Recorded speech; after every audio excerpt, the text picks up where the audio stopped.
Трудовые мигранты в Россию без семьи.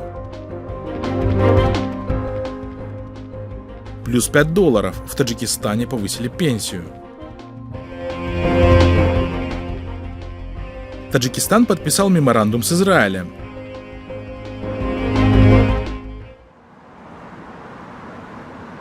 «9 сентября депутаты фракции «Справедливая Россия за правду» во главе с Сергеем Мироновым внесли в Госдуму законопроект, запрещающий трудовым мигрантам привозить с собой в Россию членов семьи. Исключение сделано только для граждан Беларуси и высококвалифицированных иностранных специалистов.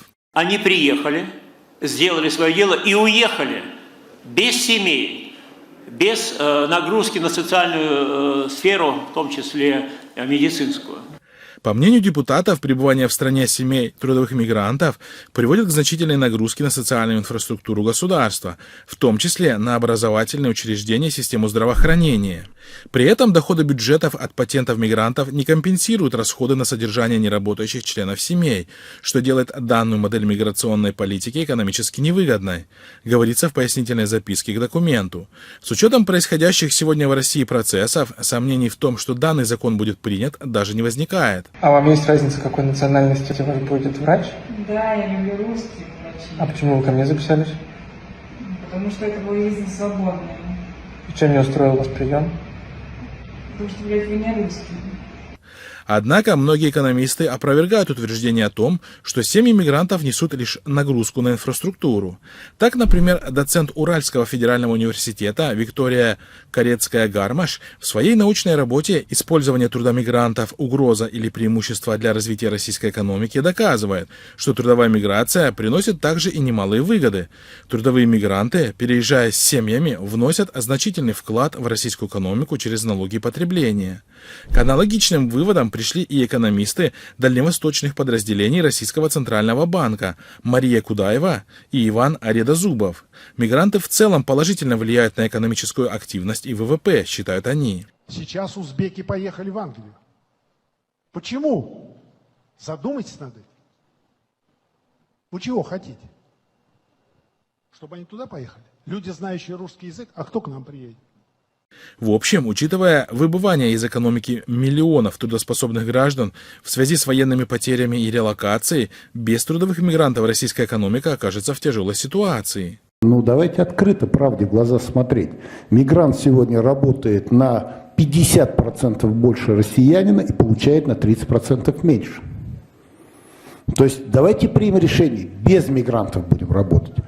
Очевидно, что вся эта кампания инициирована вовсе не по экономическим мотивам, а по политическим.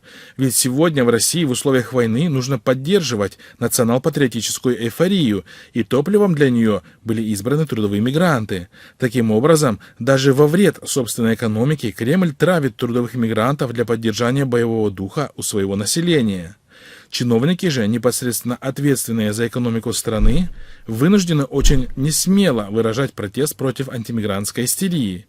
В итоге каждая новая законодательная инициатива и очередное заявление политиков в отношении трудовых мигрантов бьет рекорд по абсурдности. Но я четко совершенно понимаю, что люди, которые приезжают, они хотят, по крайней мере большинство,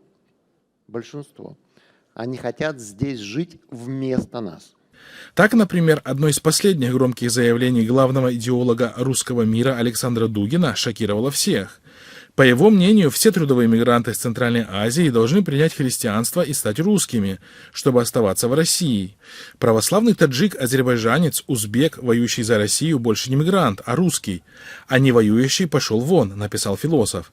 Женщинам-мусульманкам он разрешил не снимать хиджабы при условии ношения Z-символики. Пусть Z на хиджаб оденут. Будем знать, эта благородная ханум плела русскую сеть. Добрый вечер, граждане и гости Российской Федерации. Внимательно меня послушайте. Работает полиция Главного управления ГИО МВД России по Красноярскому краю. Всем находящимся здесь предоставить документы для проверки. Прошу сохранять спокойствие.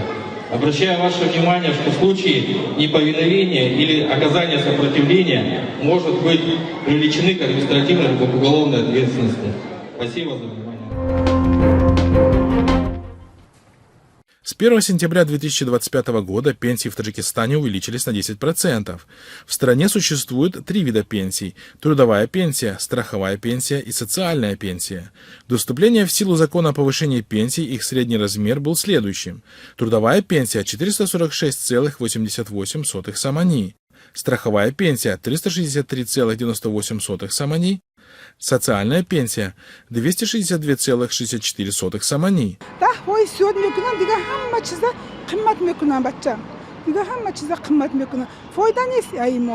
Для того, чтобы дать оценку этому повышению пенсий и понять, является ли это реальной индексацией с учетом инфляции, или же это является формальным повышением для создания видимости заботы о населении, достаточно просто сравнить цены на ключевые продукты питания. Итак, цены в 2015 году на продукты из потребительской корзины были следующими. Мука от 2,4 до 2,8 самани за килограмм, растительное масло от 4 до 6 самани за литр, сахар от 2,5 до 3 самани за килограмм, рис от 4 до 6 самани за килограмм, яйца от 2,5 до 3 самани за десяток, мясо от 35 до 40 самани за килограмм, молоко от 3 до 3,5 самани за литр. В 2025 году цены уже следующие. Мука от 9 до 10,5 самани за килограмм, растительное масло от 18 до 20 самани за литр, сахар от 8 до 8,5 самани за килограмм, рис от 14 до 20 самани за килограмм, яйца от 12 до 14 самани за десяток, мясо от 85 до 100 самани за килограмм, молоко от 8 до 10 самани за литр.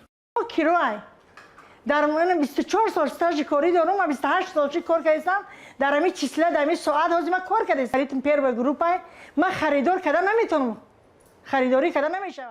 Невооруженным глазом видно, что цены выросли на все продукты в 2-3 раза.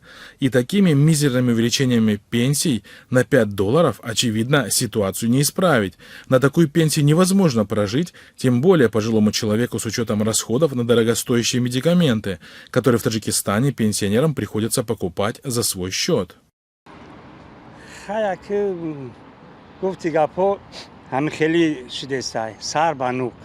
И 10% когда уже до бозор 20%.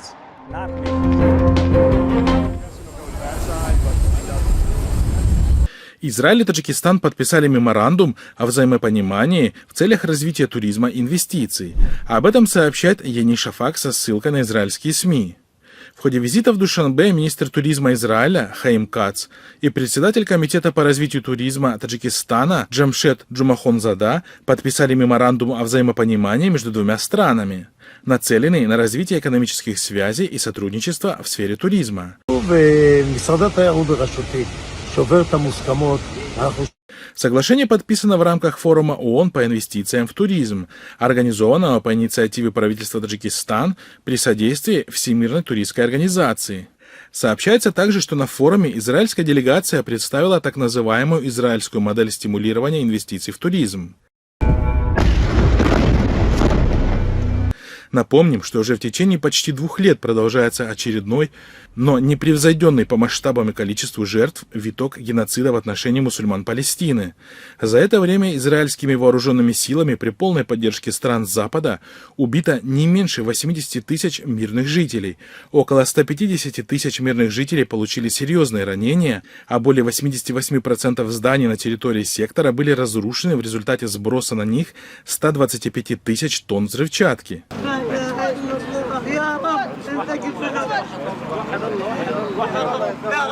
Эксперты отмечают, что обычно режимы в мусульманских странах в такие моменты стараются избегать публичных контактов с Израилем, откладывая заключение различных договоров на потом, дабы не вызывать гнев собственного населения. Мы уже прекратили и продолжаем прекращать отношения с Израилем, прежде всего в торговой сфере. Об этом также заявил мой министр иностранных дел. Мы не можем закрывать глаза на страдания народов Палестины, Украины, Судана, Сирии и других стран, где продолжаются военные действия, гибнут мирные жители, нарушаются права человека.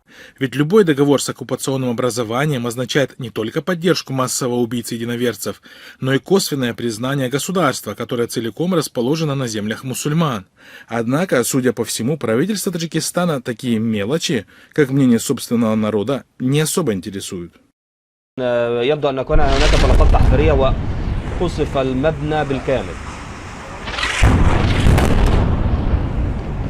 إذا